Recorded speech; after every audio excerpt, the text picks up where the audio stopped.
Good morning po sa inyo lahat. Isa pang muli yugto na ating daily Bible blessings. Pamagat po ng ating aling umaga ay huwag nakawin ang araw ng Diyos. Huwag nakawin ang araw ng Diyos. Ito po ang lahat po ng 7 araw sa isang linggo ay pag-aari po ng ating Diyos. Ay nga sa mga awit 24:1, ang buong daigdig at ang lahat ng naroon ay pag-aari ng Diyos.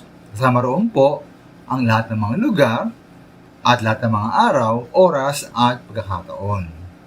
Hindi po ito yung mga minamahal na may natanging pag-aangkin ang Diyos sa isang araw bawat isang linggo. Hindi dapat gamitin para tumigil sa trabaho, magpahinga at sumamba at maglingkod sa ating Diyos. Ito bati po sa kung paano nilikha ng Diyos ang lahat ng bagay. Nga po sa Exodus chapter 20 verse 11, 6 na araw nilikha ng Diyos ang lahat ng bagay. Ngunit, namahinga siya sa 7 araw. Kaya po ang isang araw na ito ay kanyang pinagpala at nilaan para sa kanyang sarili. Kaya po sa verse 10, inutos niya ng Israel ay mamahinga sa 7 araw at huwag magtrabaho. At 7 araw pong ito ay para kay Yahweh na kanilang Diyos.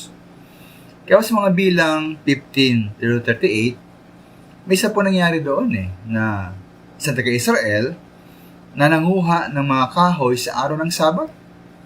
Sinabi ng Diyos na dapat siyang patayin dahil sa paglabag ng Sabat. Kaya siya po ay pinagbabato ng mga taga-Israel hanggang siya ay namatay. Sa ating panahon mga minamahal, tayo inutusan sa Hebrews chapter 10:25 na huwag natin kailigtaan ang pagdalo sa mga pagtitipon at sa halip ay magpalakasan tayo ng loob. Sa magitan po ng pagtitipon, tayo ay magpapalakas sa iba, samantalang tayo rin ay maaring mapalakas ng iba. Ngayon po, ating mga gawa ito kung wala tayo, hindi tayo nagtitipon, kailangan po tayong naroon.